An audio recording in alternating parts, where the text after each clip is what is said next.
mengasihi Kristus, pendengar Tuhan. Praise the Lord that we all can be together here today.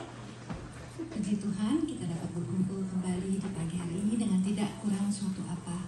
Mari kita siapkan hati dan pikiran kita untuk menghadap kehadirat yang kudus dengan bermeditasi di dalam doa. Let us prepare our heart to come to His holy presence in meditation and prayer. Let us begin.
Is taken from the book of Psalm, chapter 26, verse 8.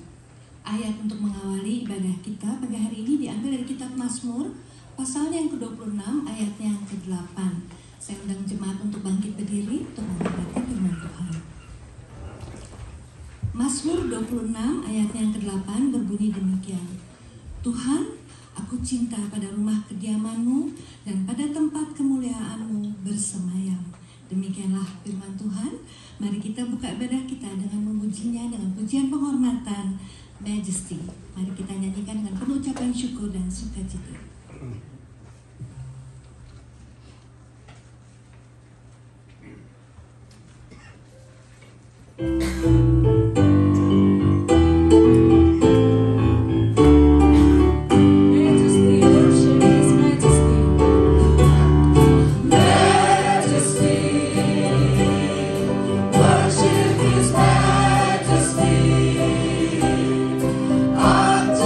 Jesus, be our God.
terpujilah namamu. Our Heavenly Father, all the praise, glory, and honor is only unto you, Lord. Praise your name, O Lord. Kami rindu untuk masuk dalam hadirat-Mu yang kudus. Kami ingin selalu memuji dan menyembah-Mu ya Tuhan. We long to come to your holy presence. We want to praise and worship you, Lord. Kami ingin mengucap syukur atas segala berkat yang Kau curahkan kepada kami sepanjang minggu yang lalu. We want to thank you for all the blessing that you gave us for this past week.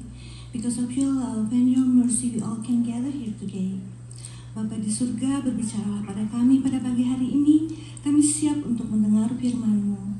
Father God, speak to us. We're ready to listen to you. Bless and anoint Pastor Paul who will deliver your message. Berkati dan urapi pendeta Paul yang akan menyampaikan firman-Mu ya Tuhan. Bapa di surga, kami serahkan ibadah ini ke dalam tangan-Mu. Kiranya ibadah kami ini berkenan dan menyenangkan hati-Mu ya Tuhan. Father God, we want to lift up our praise and worship unto your hand. And may it all pleases you, Lord. In Jesus' precious name we pray and give thanks. Amen. Saya persilakan untuk duduk kembali. Please be seated.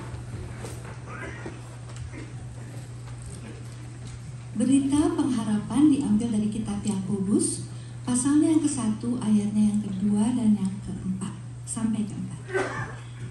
The words of hope is taken from the book of James, chapter 1, verse 2 to 4. Kitab Yakobus 1 ayatnya yang kedua dan keempat, saya akan membacakannya. Saudara-saudaraku, anggaplah sebagai suatu kebahagiaan apabila kamu jatuh ke dalam berbagai pencobaan, sebab kamu tahu bahwa ujian terhadap imanmu itu menghasilkan ketekunan. Dan biarkanlah ketekunan itu memperoleh buah yang matang, supaya kamu menjadi sempurna dan utuh dan tak kekurangan suatu apapun. Demikianlah firman Tuhan. Marilah kita mengucap syukur karena kita mempunyai Tuhan yang hidup. Tuhan kita Yesus Kristus adalah satu-satunya pengharapan kita di dalam hidup ini. Mari kita puji Dia dengan pujian syukur. Yesus kekasih jiwaku. Ini lagunya agak gembira ya, bernada dangdut. Saya undang jemaat bangkit berdiri kembali. Let us all stand up and sing this song.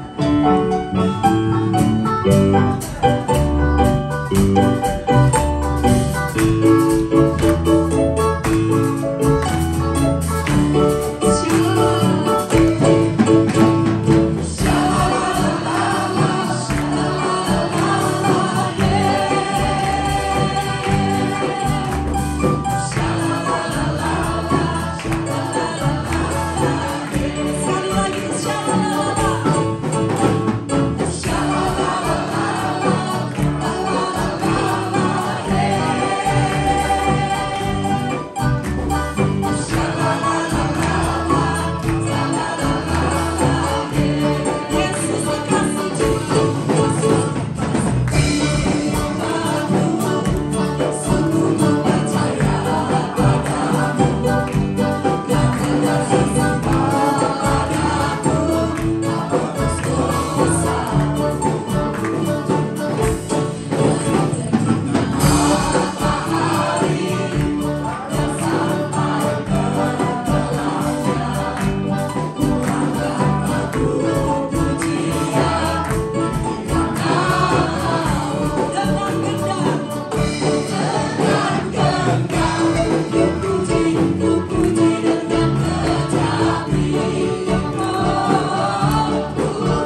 cerita pengampunan diambil dari kitab Titus, pasalnya yang ketiga ayat 4 sampai ke 6. The words of forgiveness is taken from the book of Titus, chapter 3, verse 4 to 6. Mari kita buka Alkitab kita. Saya akan membacakan ayatnya yang ke-4 dan Bapak Ibu yang ke-5, lalu bersama-sama kita baca ayat yang ke-6. Titus 3 ayatnya yang ke-4 sampai ke-6.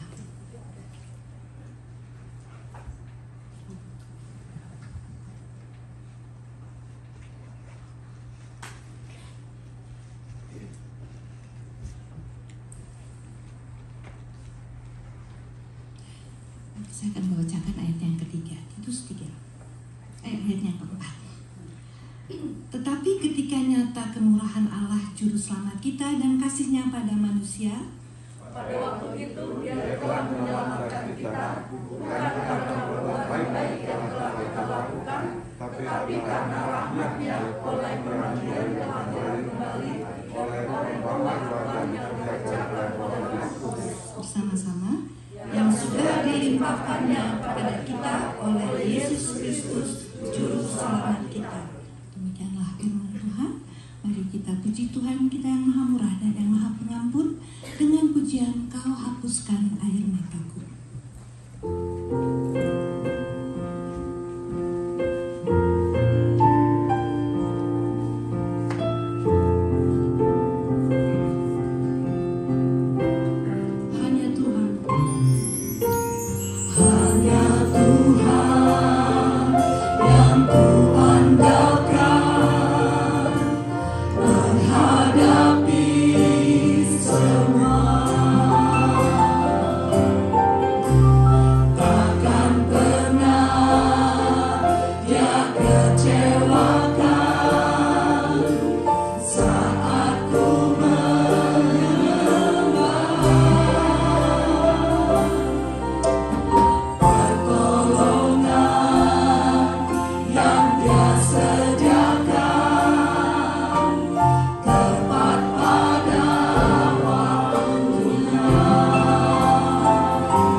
always wipe our tears away. Saya persilakan, Datuk Om.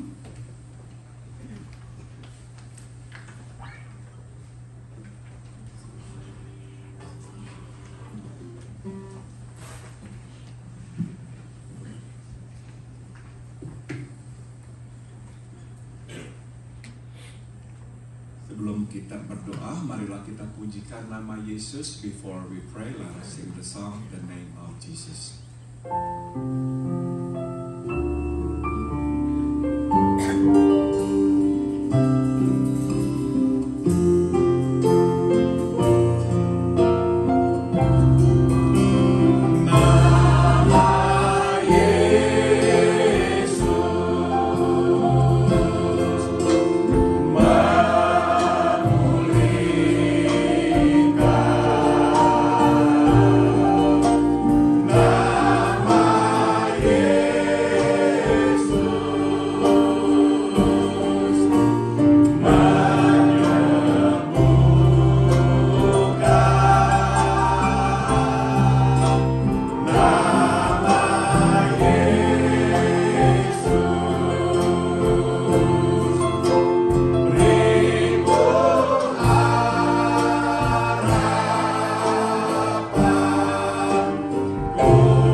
Sudah Engkau anugerahkan kepada kami untuk kami datang dan menyembah-Mu di rumah-Mu yang kudus ini. Good morning, our Heavenly Father, and thank you for this new day that you have given us for us to come and to worship you in your house. Kami berterima kasih atas pemeliharaan-Mu dalam hidup kami di hari-hari yang lampau. We give you thanks, Father, for your providence upon our lives in the days past. Kami juga menaikkan syukur kepadamu atas kekuatan yang Engkau berikan kepada kami tatkala kami lemah. We also give you thanks for the strength that you gave us in times of weakness. Kami juga berterima kasih Tuhan, tatkala kami putus asa, Engkau memberikan kepada kami pengharapan. We are also grateful to you because in times of despair, you gave us hope.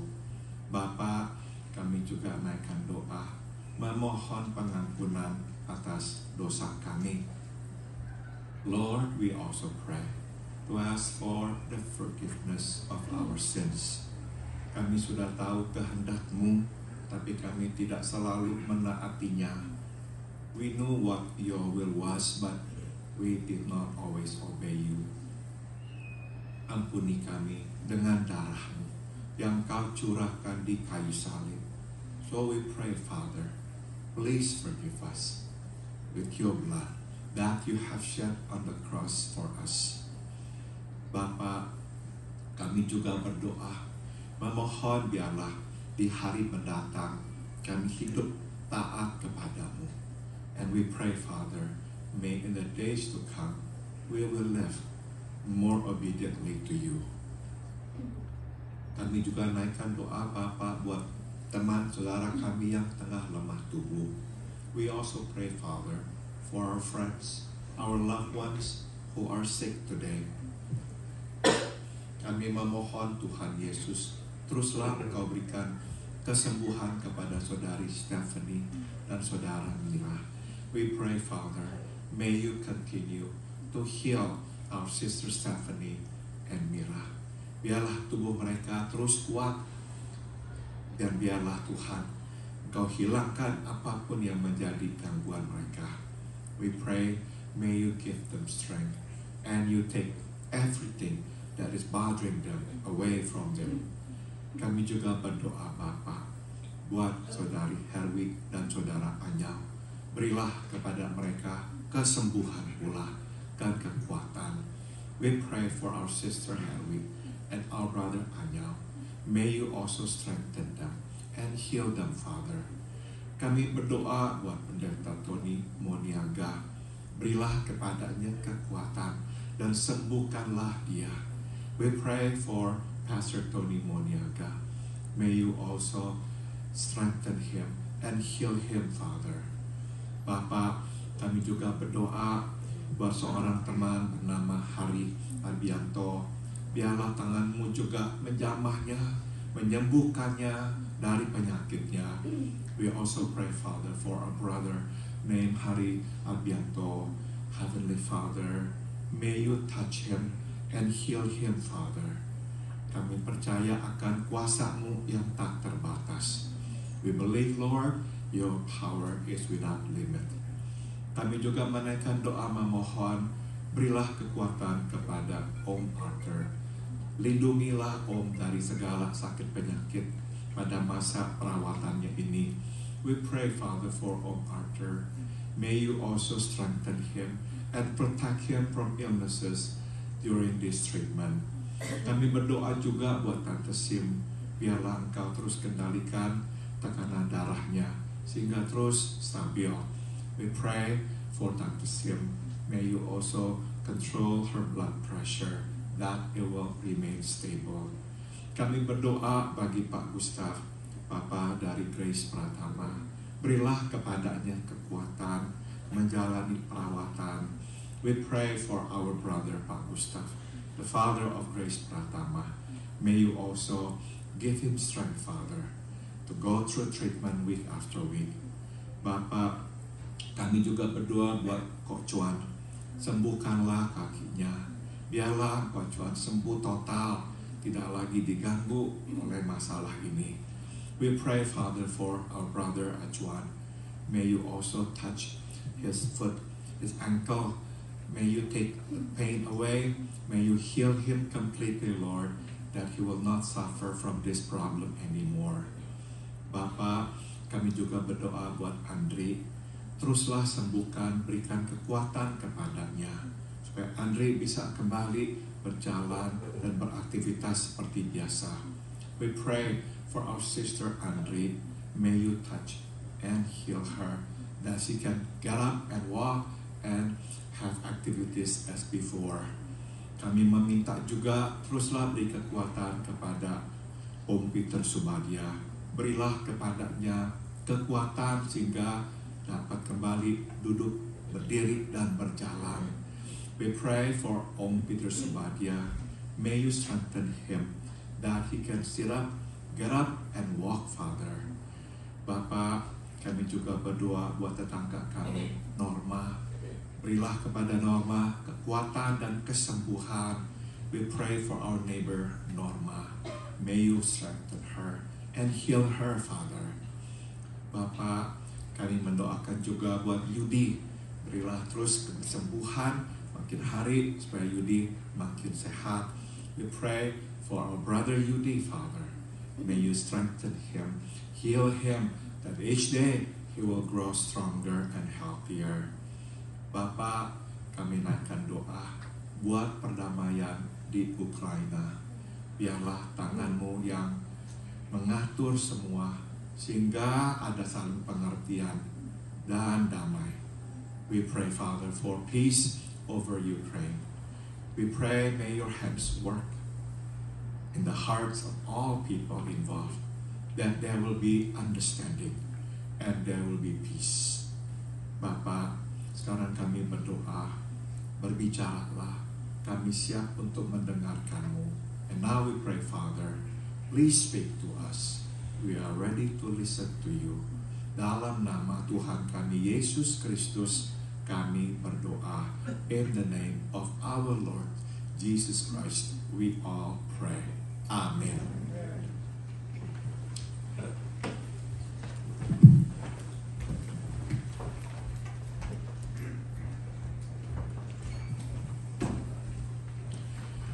Marilah kita buka kitab Kisah Para Rasul pasal 20. Will you please turn your Bible to the book of Acts chapter 20.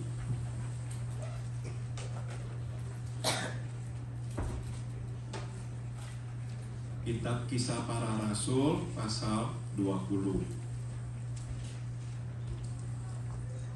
Kita membaca mulai dari ayat 25 hingga ayat 27. Saya membaca ayat 25, saudara 26, 27. Kita baca bersama-sama. Mari kita bangkit berdiri. Will you please stand for the reading of the scripture? Acts 20, 25 to 27. Verse 25, I will read. Dan sekarang aku tahu bahwa kamu tidak akan melihat mukaku lagi, kamu sekalian yang telah kukunjungi untuk memberitakan kerajaan Allah.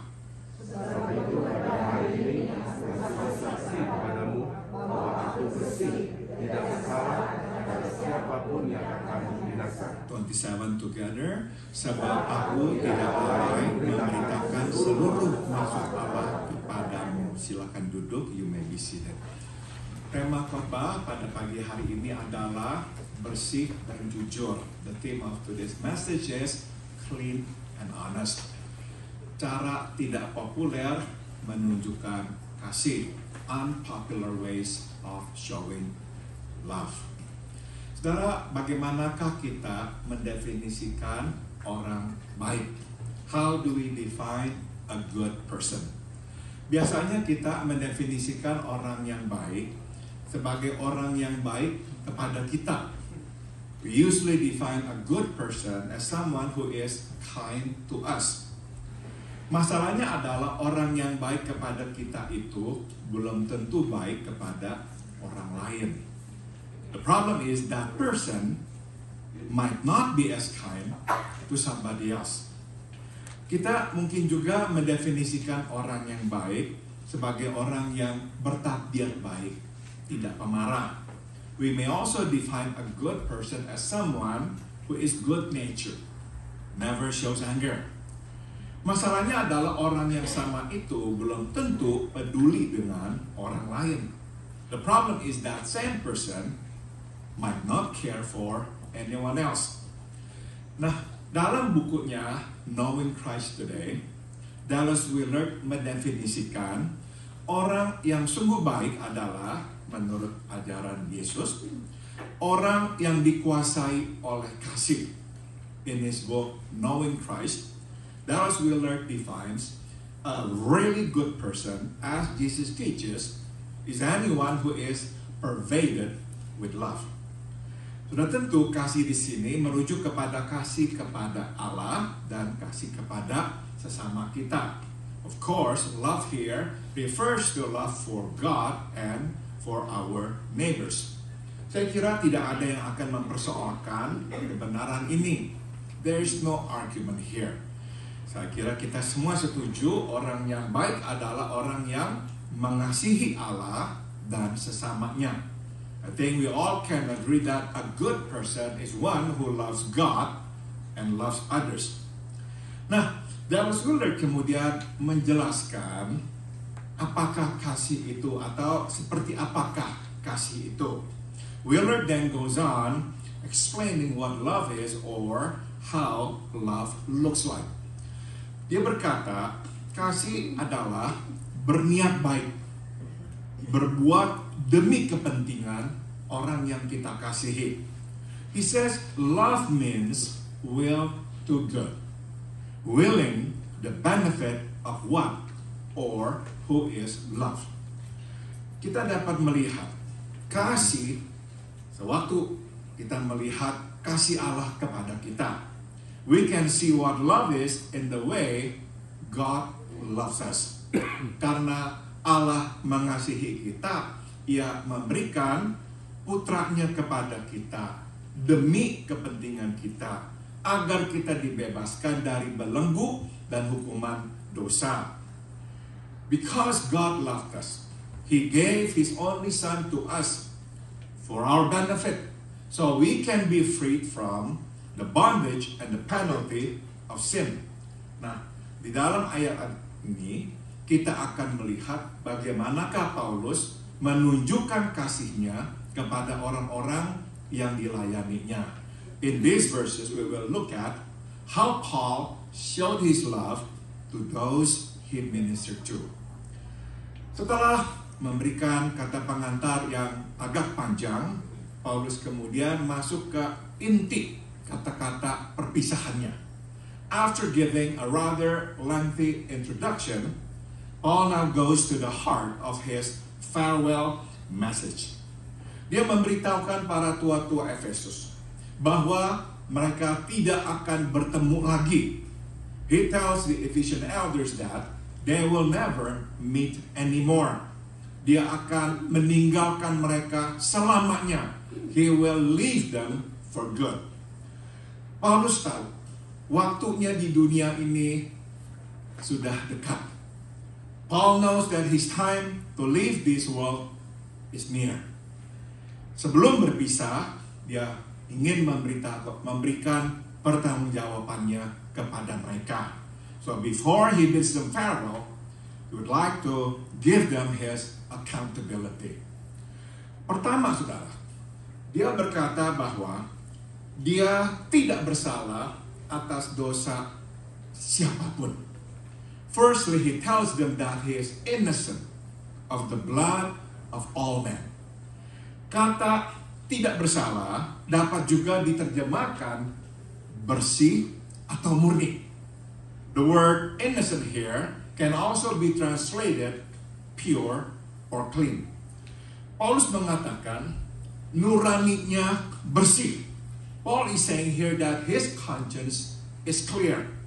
Dia tidak pernah berbuat jahat terhadap siapapun atau merancang bahaya kepada siapapun. He says that he's never done anything evil toward anyone or caused harm to others. Saya ingat percakapan saya dengan seorang jemaat gereja tentang gembalanya yang jatuh ke dalam dosa. I remember talking to a church member about her minister who had fallen from grace. Dia berkata, bagaimana mungkin saya mendengar gembala saya berkhotbah tentang kesetiaan dalam pernikahan. Setelah saya tahu, dia tidak setia kepada istrinya. She said, how can I hear him preach about marital fidelity or faithfulness, knowing that he has not been faithful to his wife? Nah, saya kira ini adalah keberatan yang sepatutnya. A well-taken objection. Saudara, pelayanan mengharuskan adanya kemurnian di pihak si pelayan. You see, ministry requires purity on the part of the minister. Jadi sudah seharusnya lah pelayan Injil hidup bersih secara moral. It behooves any minister of the gospel to live a morally clean life. Dan sepatutnya lah jemaat mengharapkan gembalanya hidup lebih benar daripada mereka. And it is only right for the flock to expect their shepherd to be more righteous than they. Pelayan Injil ibarat mercusuar. You see, a minister of the gospel is to be a beacon of light. Bersinar dalam kegelapan dan menunjukkan jalan. To shine in darkness and to show the way.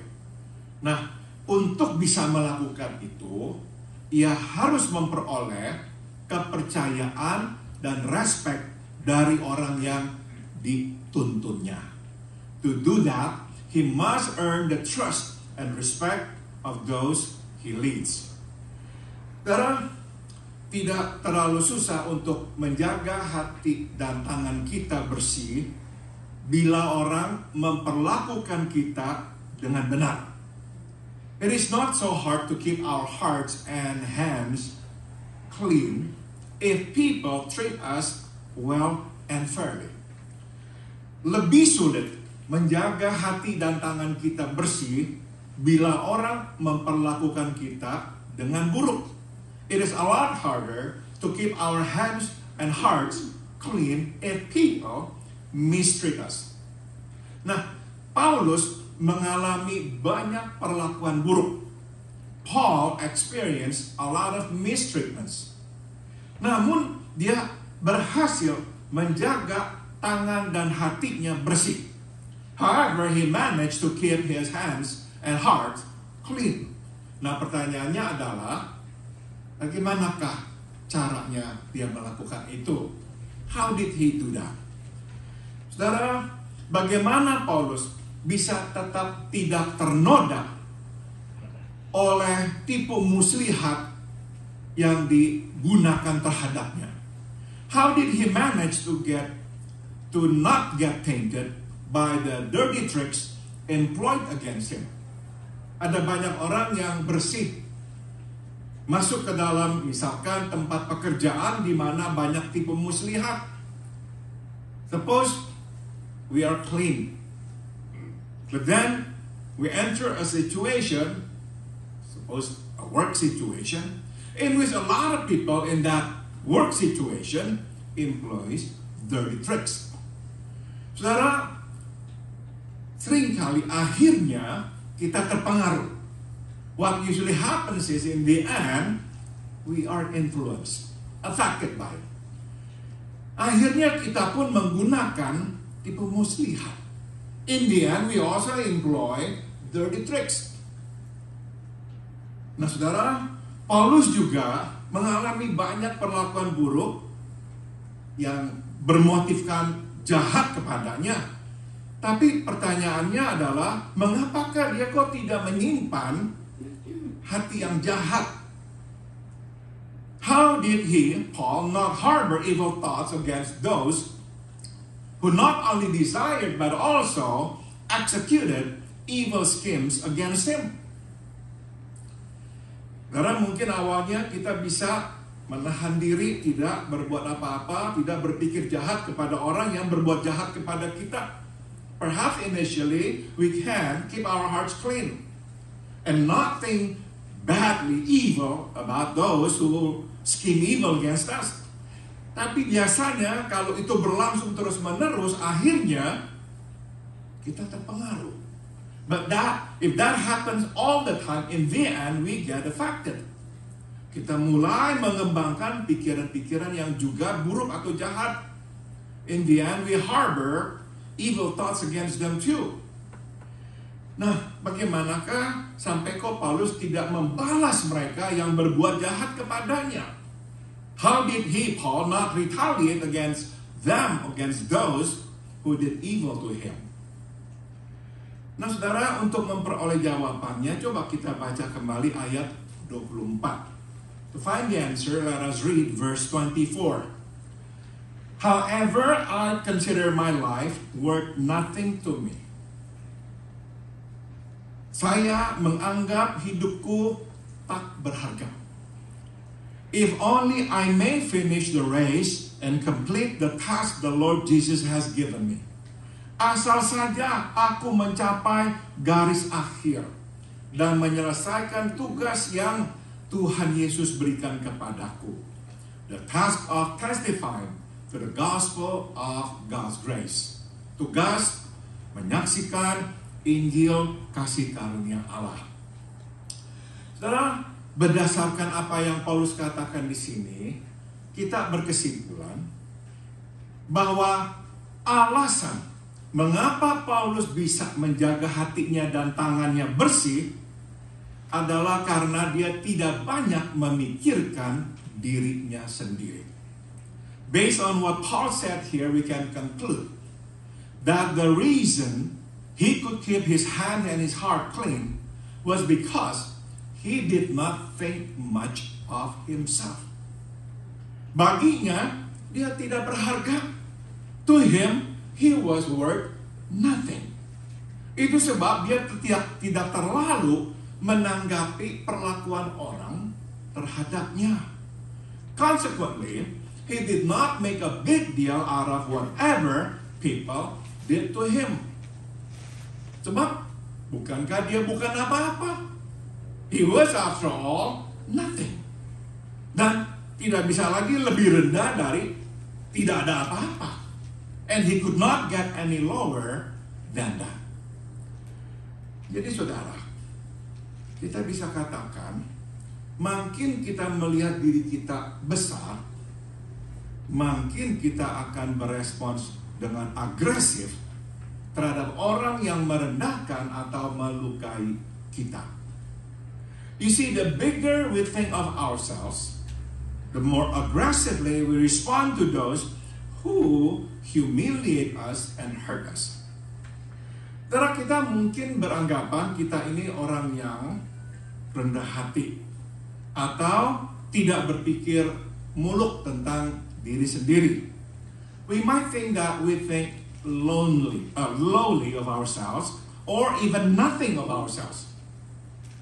Tapi untuk sungguh-sungguh tahu seberapa tinggi atau rendahnya kita melihat diri, perhatikanlah reaksi kita sewaktu orang merendahkan kita atau melukai kita. To really know how highly or lowly we think of ourselves, pay attention to our reaction when others humiliate us or hurt us. Makin marah sikap kita, makin sebetulnya tinggi kita memandang diri kita. You see, the angrier we are, the highly we think of ourselves. Singkat kata, seringkali kita sebetulnya melihat diri lebih besar daripada perkiraan kita. We might in fact be bigger than we thought. Jadi ini pelajaran pertama yang kita dapat petik. Here's the first lesson we can learn. Untuk menjaga kemurnian hati dan tangan kita, kita mesti menjaga agar diri kita tetap kecil. To keep our hands and heart pure, we ought to keep ourselves small. Saudara, makin kecil diri kita, makin kecil kemungkinan kita membalas orang. Dan makin besar kemungkinan kita menjaga hati kita bersih. You see, the smaller we are, the less likely we will retaliate. And the better chances we can keep our hearts clean. Karena memang saya kira benar ya, bahwa pada dasarnya ada orang yang jahat. It is true that there are inherently evil people. Mereka menikmati berbuat jahat kepada orang, melukai orang, dan tidak peduli dengan orang. They enjoy hurting others and have no regard for others. Tapi saya kira kebanyakan orang pada dasarnya tidak jahat. But most people are not inherently evil. Kebanyakan orang menjadi jahat gara-gara situasi. Most become evil because of circumstances. Singkat kata, mereka bereaksi dengan kejahatan terhadap orang yang berbuat jahat kepada mereka. They react with evil to those who mistreat them. Nah, jadi saudara, makin kita menganggap diri kita ada apa-apanya, makin tergoda kita membalas perbuatan buruk orang kepada kita. It then follows, the more we think that we matter, the more tempted we will be to respond in kind to the mistreatments we suffer. Sebaliknya, makin kita menganggap kita tidak ada apa-apanya, makin kecil kemungkinan kita bereaksi terhadap perlakuan buruk orang kepada kita.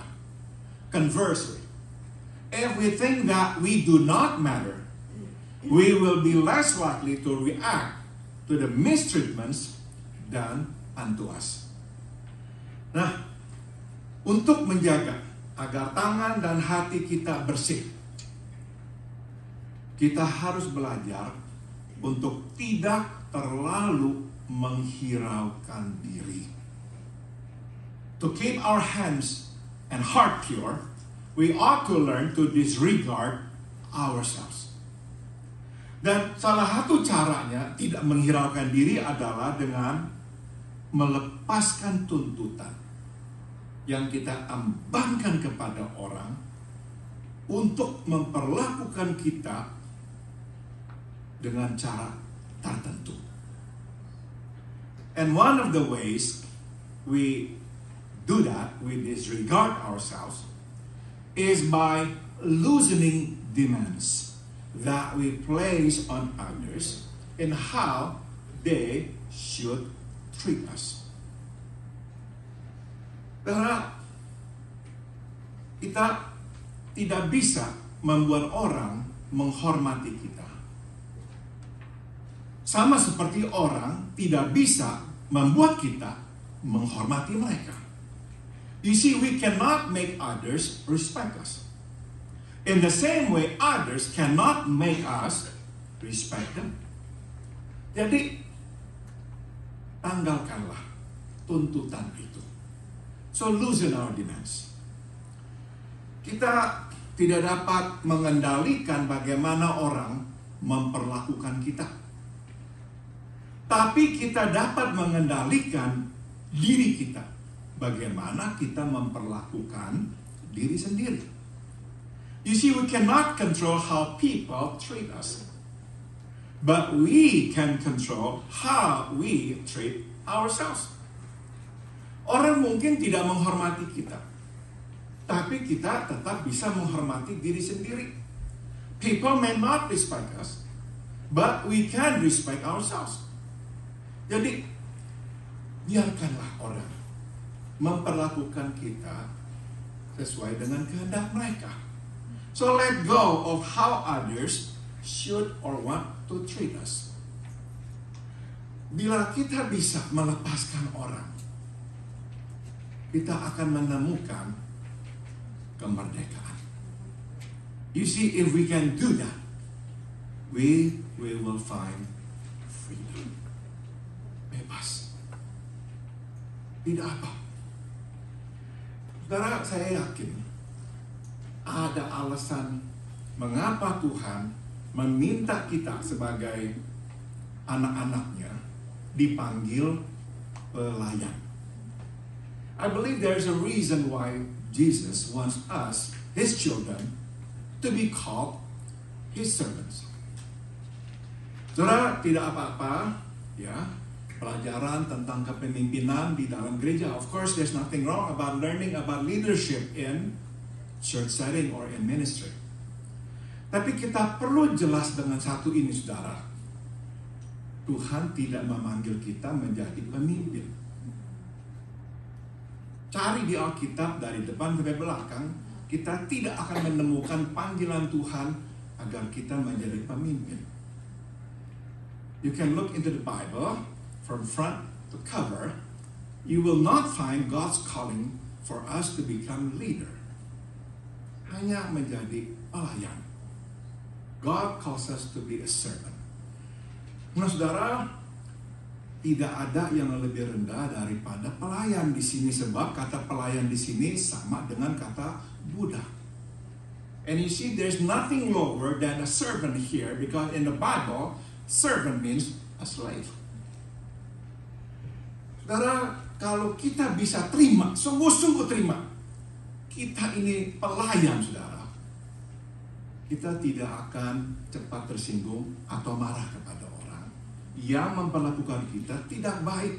Sebab kita akan berkata, ya sudah, memang saya pelayan kok. Masa saya mau dihormati sebagai pelayan? You see, if we can really believe that we are a servant, a slave, then we will not be affected by how people treat us. They may not treat us right, but we will say, well, after all, I'm a servant. I'm a slave. I don't deserve to be respected. So if they say bad things about me, so be it. Dan saudara, satu lagi, kita sungguh-sungguh memang tidak harus membalas, sebab pada akhirnya, saudara, Tuhan akan membela. And we don't really need to retaliate because God will defend us. Pembelaan kita tidak akan mengalahkan pembelaan Tuhan. You see, our defense cannot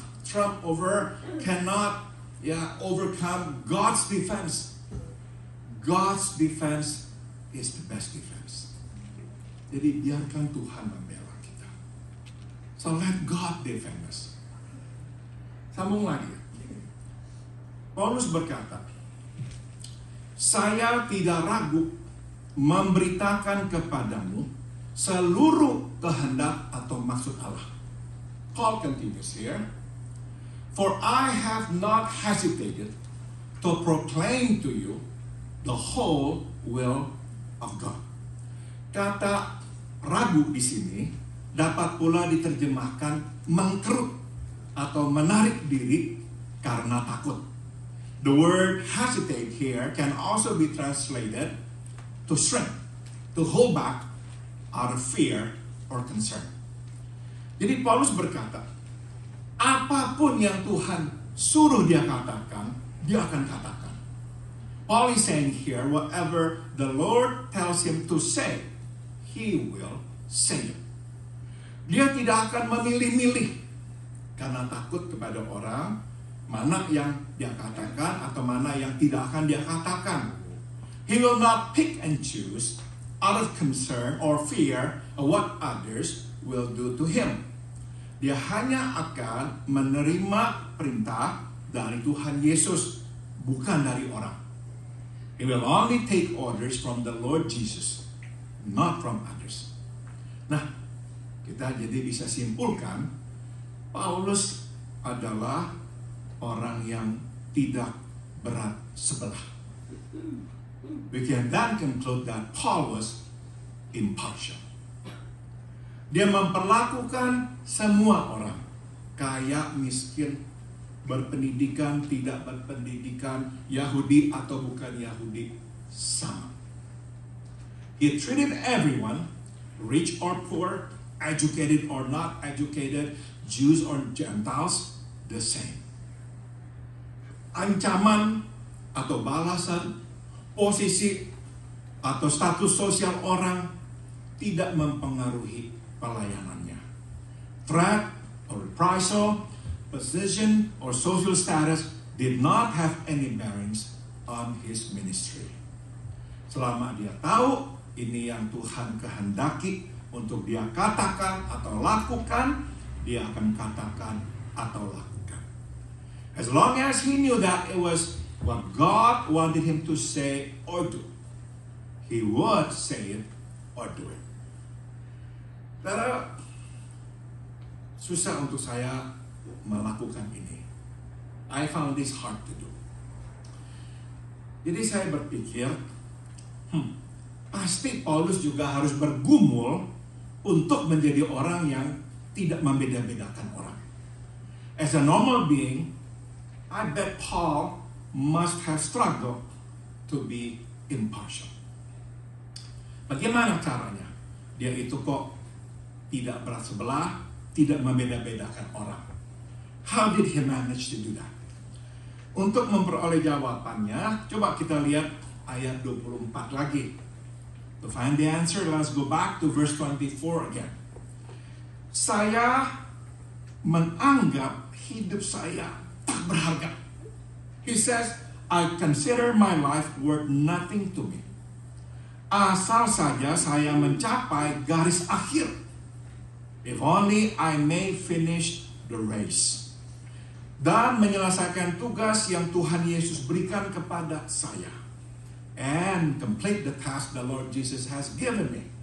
The task of testifying to the gospel of God's grace. Tugas bersaksi tentang Injil kasih karunia Allah. Saudara, hidup Paulus berpusat pada dan dikendalikan oleh satu faktor, yaitu menyelesaikan tugas yang Tuhan Yesus berikan kepadanya. You see, Paul's life was centered on and driven by one factor: to complete the task that the Lord Jesus has given him. Nah, untuk menyelesaikan tugas itu, dia menyingkirkan semua yang dapat menghalanginya mencapai garis akhir, termasuk menjadi orang yang membeda-bedakan orang. So, to finish the task, he set aside everything that could hinder him from getting to the finish line. And that included being partial. Waktu saya masih kuliah, salah satu mata kuliah yang paling sulit yang mesti saya ambil adalah praktikum. When I was in school, one of the most difficult classes I took was a practicum class, di mana saya harus melakukan counseling, diamati oleh dosen saya dan teman-teman saya melalui kaca searah. Mereka bisa melihat saya tidak bisa melihat mereka.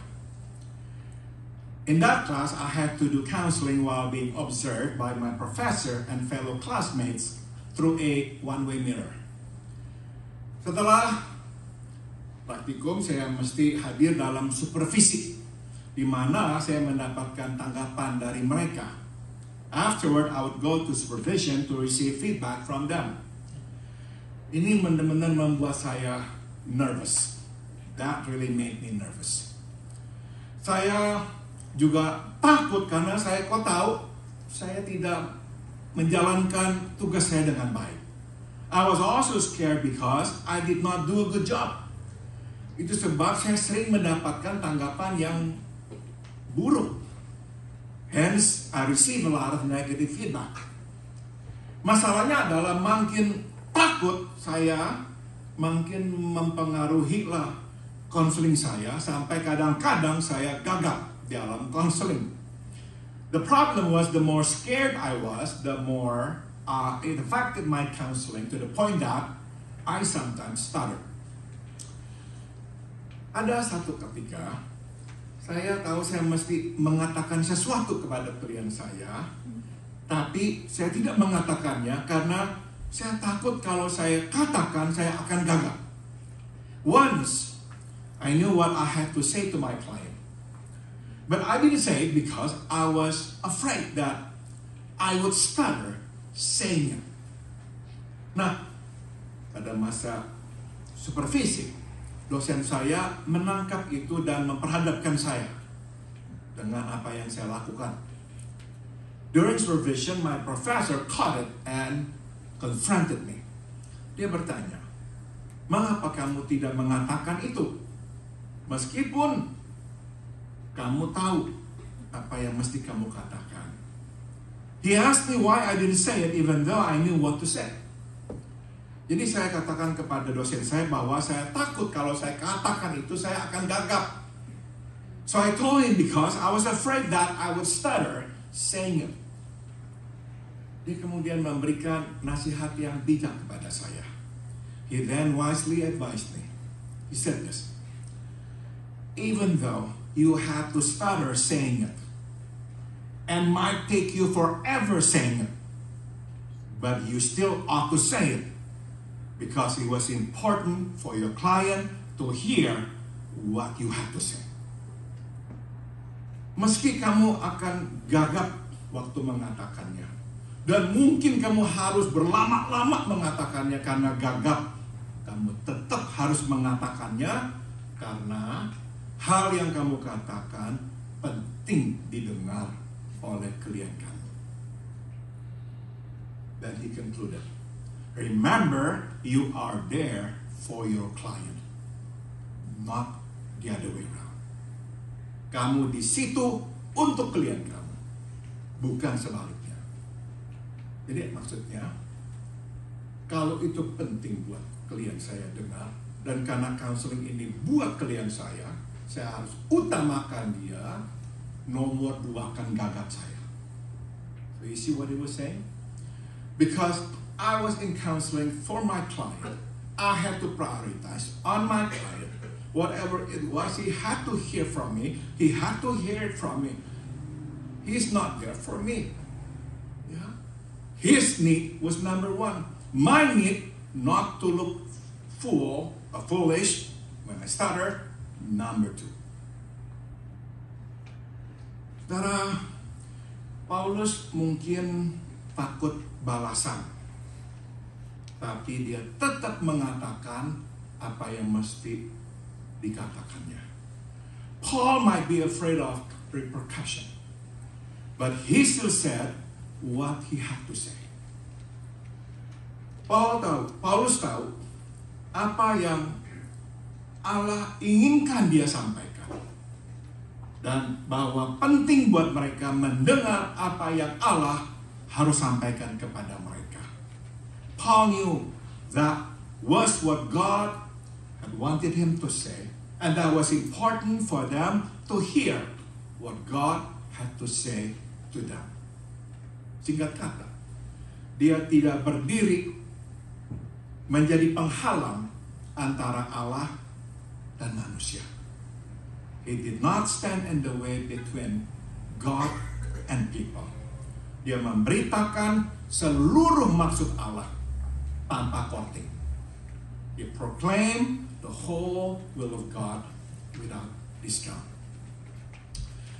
Untuk sejenak, tempatkanlah diri kita di posisi orang yang dilayani Paulus. For a moment, put ourselves in the shoes of those Paul served with. Mungkin saudara, kita sebetulnya tidak begitu mau mendengar semua yang Paulus harus katakan kepada kita.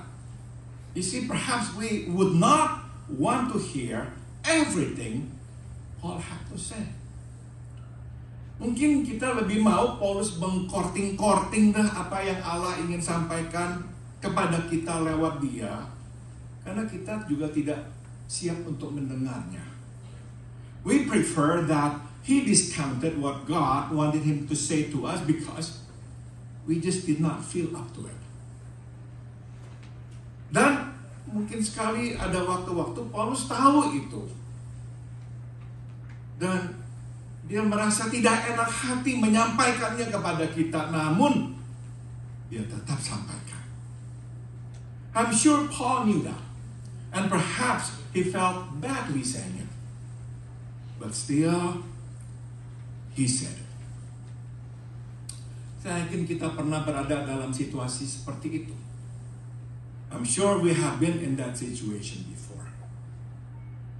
Kita rasanya tahu apa yang mesti kita katakan, tapi kita juga tahu apa yang kita katakan akan membuat orang tidak nyaman, dan kita tidak suka membuat orang tidak nyaman.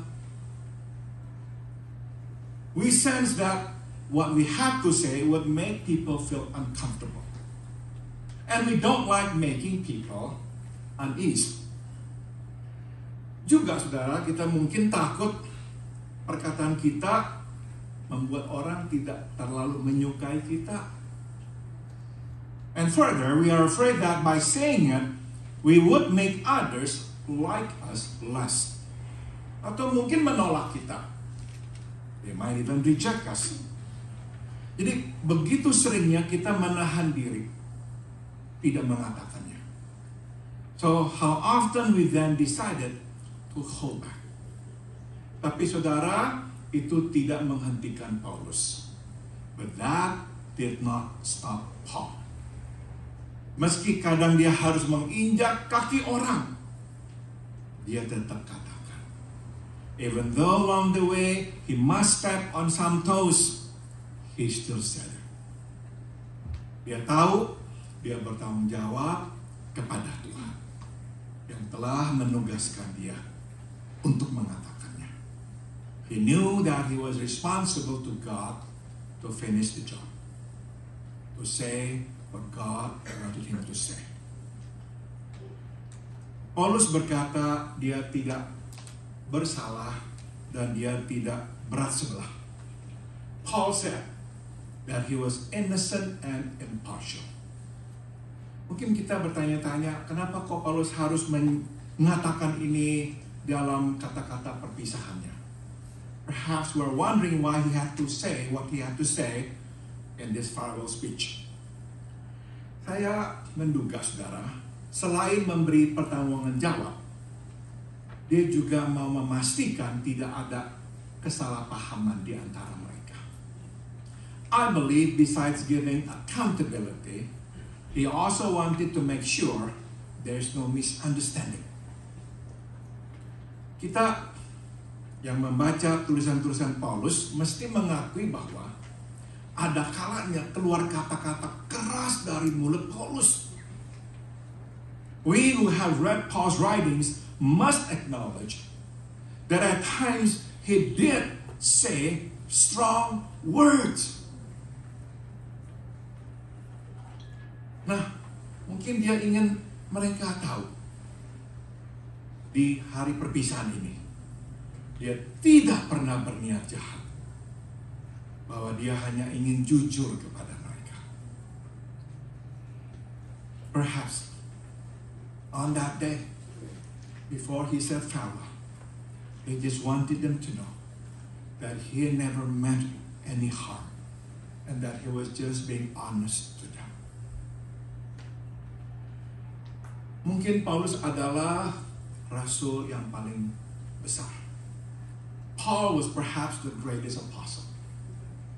Dia menulis paling banyak kitab di Alkitab, dan dia travel paling banyak kilometernya memberitakan Injil. He certainly wrote the most letters in the Bible and traveled the most mileage to proclaim the gospel. Pemikirannya menjadi dasar teologi Kristen. His thinking became the bedrock of Christian theology. Tapi Paulus juga adalah rasul yang paling disalahpahami di antara semua. But he was also the most misunderstood of all. Bagi sebagian orang, Paulus itu terlalu belak-belakan. To some people, Paul was simply too blunt. Kata-katanya itu menusuk hati. His words could cut to the heart. Tapi sekarang kita tahu, dia tidak pernah berniat jahat. But now we know that he never meant any harm. Dia hanya mau hidup bersih dan jujur kepada orang. He was just being clean and honest to people. Dan itulah caranya Paulus memperlihatkan kasih kepada orang. And that was how he showed his love to others. Bagaimanakah kita menyatakan kasih kepada orang? How do we show that we care for others? Biasanya kita memberikan pemberian, memberikan pertolongan, atau memenuhi kebutuhan orang.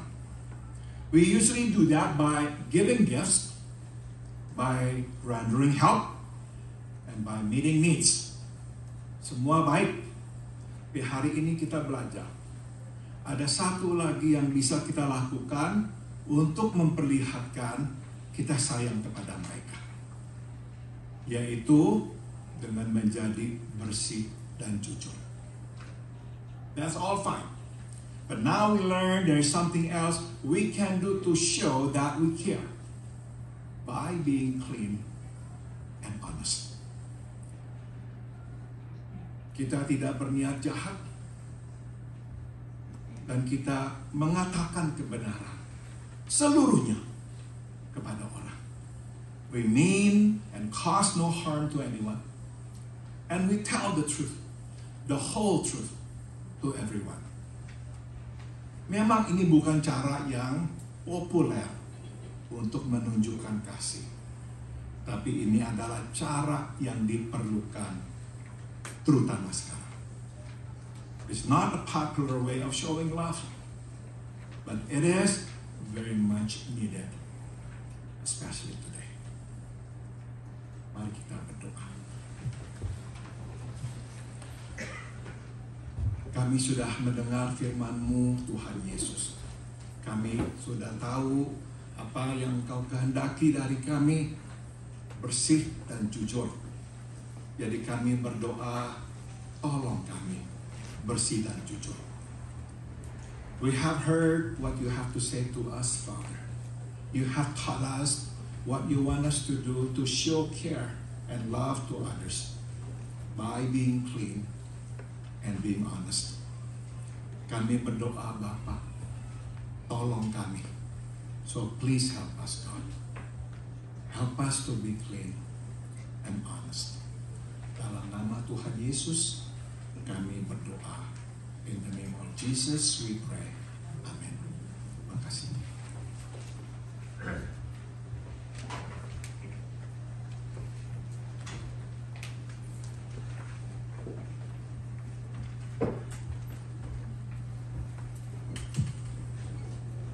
Terima kasih Pendeta Paul untuk firman Tuhannya.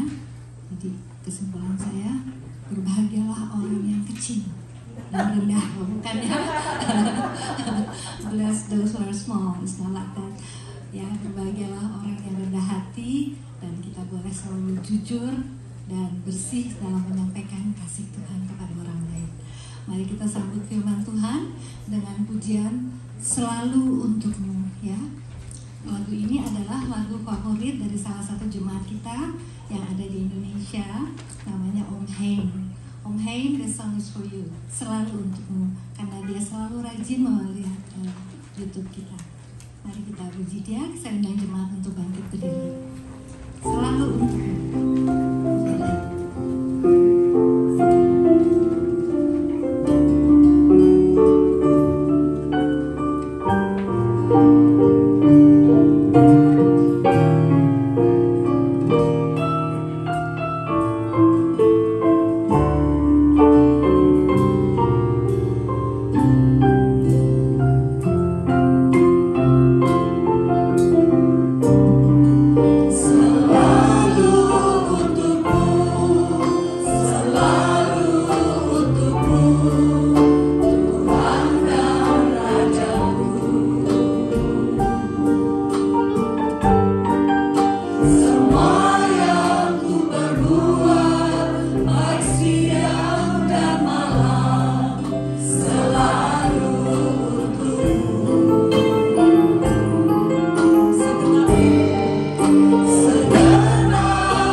bersyukur.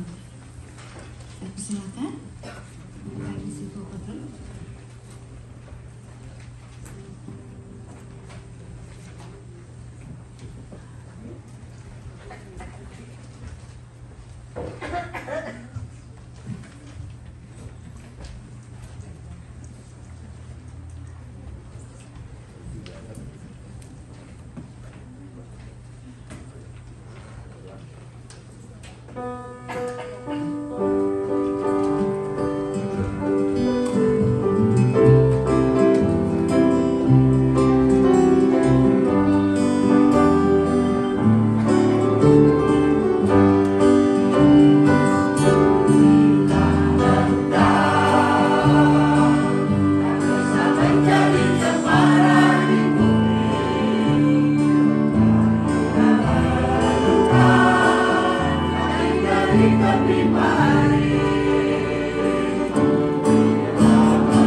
kasih FIBC Vocal Group dengan pujian yang indah dan liriknya yang indah juga ya.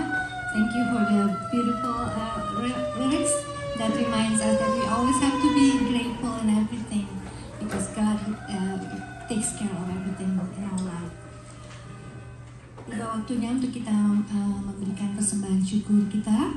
Saya undang untuk para usher untuk maju ke depan.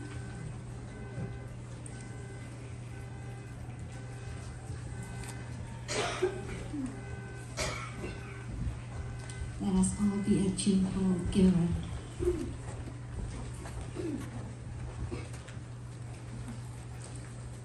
Saya mau minta kesediaan Bapak Bengki untuk membawakan doa persembahan. Mari kita berdoa. Bapa Surgawi, terima kasih untuk segala kasih setia Tuhan yang telah kami rasakan dalam kehidupan kami. Tuhan, sebentar lagi kami akan mengumpulkan persembahan kami. Biarlah Tuhan memakai persembahan ini untuk pekerjaan-Mu, dan biarlah semua ini boleh menyenangkan hati Tuhan dan membawa banyak jiwa kepada Tuhan. Terima kasih untuk kesehatan, terima kasih untuk sukacita, dan terima kasih untuk firman-Mu yang selalu memenuhi dan menghibur hati kami. Terima kasih Bapa, hanya dalam nama Yesus Kristus kami berdoa ucap syukur. Amin. Sambil kantong persembahan dijalankan, kita akan mendengarkan persembahan pujian yang akan dibawakan oleh Saudari Weni Trimanto dengan judul Jalan Tuhan.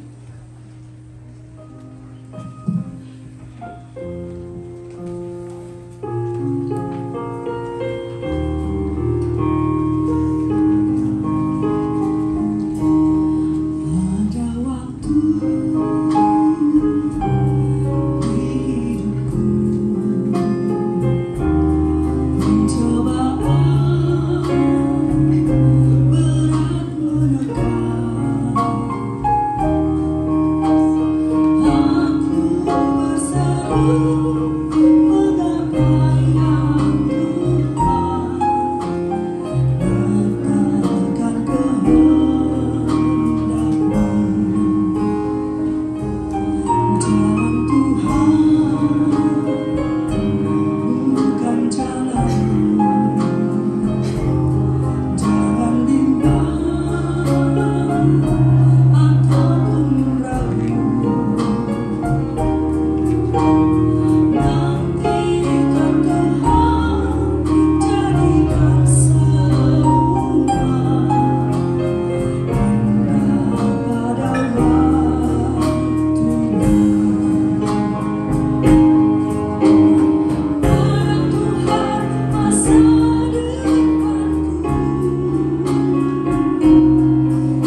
Terima kasih Winnie, beautiful song, beautiful voice, ya.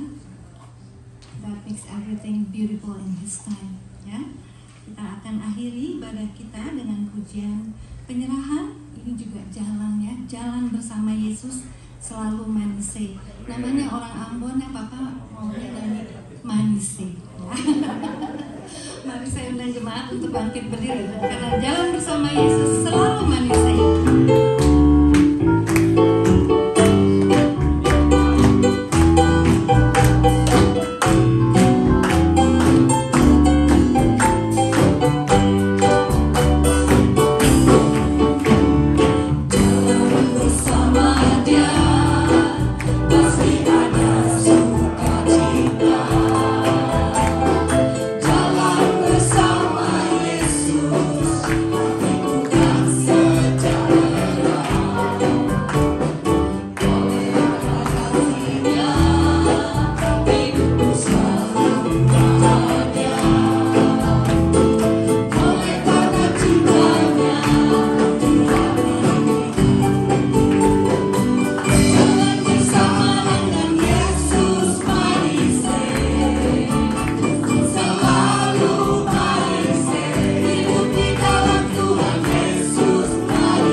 Biarlah kasih karunia dari Tuhan kita Yesus Kristus, may the grace of our Lord Jesus Christ, biarlah kasih tak berkesudahan dari Allah Bapa, may the unceasing love of God the Father, dan biarlah persekutuan serta kekuatan dari Roh-Nya yang kudus beserta dengan kita, and may the fellowship and the power of His Holy Spirit be with us dari sekarang sampai kita berjumpa dengan Tuhan kita Yesus di sorga nanti, from now on until we see Him face to face in heavens above. Amen.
Saya akan membacakan beberapa pengumuman. Yang pertama, for those of you who speak English can see speak.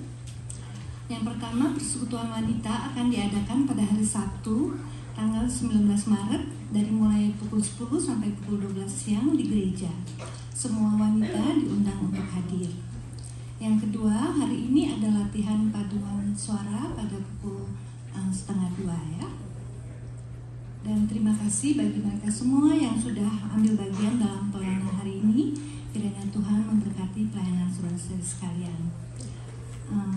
Saya ingin mengucapkan selamat datang bagi saudara yang baru pertama kali. Is there any first timer? I think I saw couple here. Ini ayah dan ibu mertua dari Kentucky. Mereka mau lihat cucu Leo. Hanya tidak saya. Oh, welcome. So this is the parents of Corey? Yes. Oh, okay. Welcome. Join us for our fellowship. Pak Mark dan ibu Tani. Ada lagi yang baru pertama kali hadir? Ada ya? Oke, kami ingin mengucapkan selamat hari ulang tahun tanggal 14 Maret kepada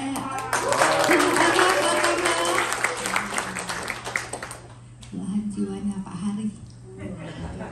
Dan sekarang tanggal 17 Maret belahan jiwa saya, Bapak Roni Indeng. Dan yang ketiga, Ibu Ratna Lim pada tanggal 18 Maret. Happy birthday, kiranya Tuhan memberkati Bapak Ibu sekalian. Dan untuk kehadiran dan persembahan dapat dibaca di atas juga. Dan untuk pelayan minggu depan harap datang tepat pada waktunya ya. Mari kita tutup ibadah kita dengan berdoa. Bapa di surga, terima kasih atas penyertaan-Mu selama ibadah kami tadi. Our Heavenly Father, thank you for being with us and thank you for your word. Terima kasih ya Tuhan untuk firman-Mu. Ajar kami ya Tuhan untuk selalu dapat jujur dan bersih dalam menyampaikan kebenaran-Mu ya Tuhan. Teach us always to be pure and honest and dare to tell the whole truth about you, Lord. Ya Bapa, kiranya Engkau juga terus berjalan bersama kami dan memimpin langkah kami. Father God, we pray that you will always walk with us and guide us wherever we go.